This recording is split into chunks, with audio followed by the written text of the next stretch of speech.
আসসালামু আলাইকুম এভরিওয়ান। কীভাবে ঘরে থাকা উপকরণ দিয়ে রেস্টুরেন্ট স্টাইলে চিকেন কড়াইয়ের রেসিপি তৈরি করা যায় তাই আজ শেয়ার করব। আশা করছি খুবই ভালো লাগবে। চলুন কিভাবে এই মজাদার সুস্বাদু জিভে জল আসা রেসিপি তৈরি করা যায় খুবই সহজে, তাই শুরু করি। প্রথমেই একটি প্যানে একটি মুরগি নিয়ে নিয়েছি এবং তা ছোট ছোট টুকরা করে নিয়েছি। দিয়ে দিলাম 1 টেবিল চামচ করে আদা বাটা ও রসুন বাটা। 2টা পেঁয়াজ কুচি করে দিয়েছি।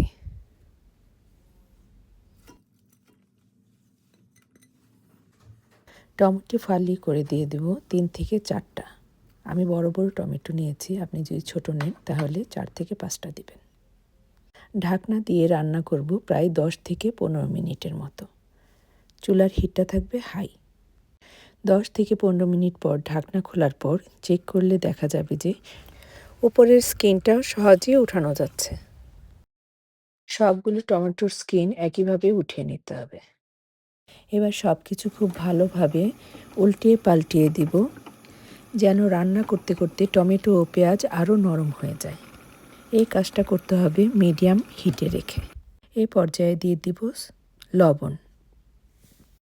ঢাকনা দিয়ে রান্না করব প্রায় 10 মিনিট। 10 মিনিট পর লক্ষ্য করলে দেখা যাবে যে টমেটো থেকে অনেক পানি বের হয়েছে। এই সময় থেকে আর কোনো ঢাকনা দিয়ে রান্না করব না। কিছু সময় যাওয়ার পর লক্ষ্য করলে দেখা যাবে ঝোলটা কিছুটা ঘন হওয়া শুরু করেছে। এই সময় দিয়ে দিব 4 থেকে 5 টেবিল চামচ রেগুলার তেল। এখানে আপনি ঘিও ইউজ করতে পারেন। এবার কষাতে থাকবো যতক্ষণ না তেল উপরে ভেসে আসে।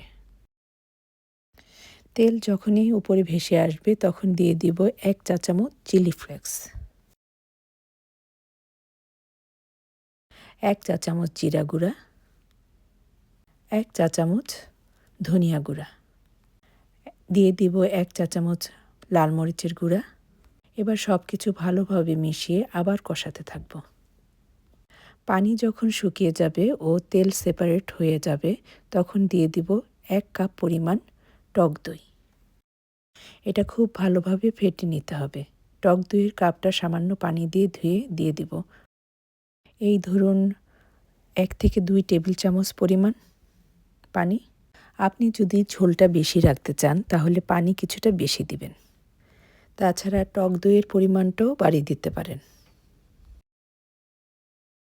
দিয়ে দিব 1/4 চা চামচ কালো গোলমরিচের গুঁড়া, শুকনা মেথি পাতা 1 টেবিল চামচ, যদি না থাকে না দিলেও চলবে।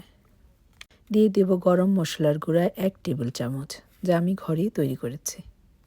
আবার সব কিছু মিশিয়ে 2 থেকে 3 মিনিট রান্না করব এবং দইয়ের মধ্যে যে পানি ছিল তা কিছুটা টানিয়ে নিতে হবে। এবার দিয়ে দিব 4 থেকে 5টা কাঁচামরিচ, যা মাঝখান থেকে কেটে দিয়েছি যেন ফ্লেভারটা বের হয়, এবং সাথে দিয়ে দিব সামান্য ধনেপাতা। মিক্সড করা হয়ে গেলেই তৈরি হয়ে যাবে মজাদার সুস্বাদু ঝটপট চিকেন কড়াই।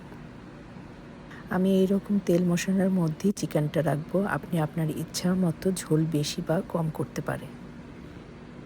ঘরে থাকা উপকরণ দিয়ে ঝটপট তৈরি করে ফেলুন সুস্বাদু চিকেন কড়াই এবং পরিবারের সাথে শেয়ার ও এনজয় করুন, যা রেস্টুরেন্টের স্বাদকেও হার মানাবে। আমার বিশ্বাস আপনি যদি একবার এই প্রসেসে রান্না করেন তাহলে ইনশাল্লাহ আপনার রান্নাও মজাদার ও সুস্বাদু হবে।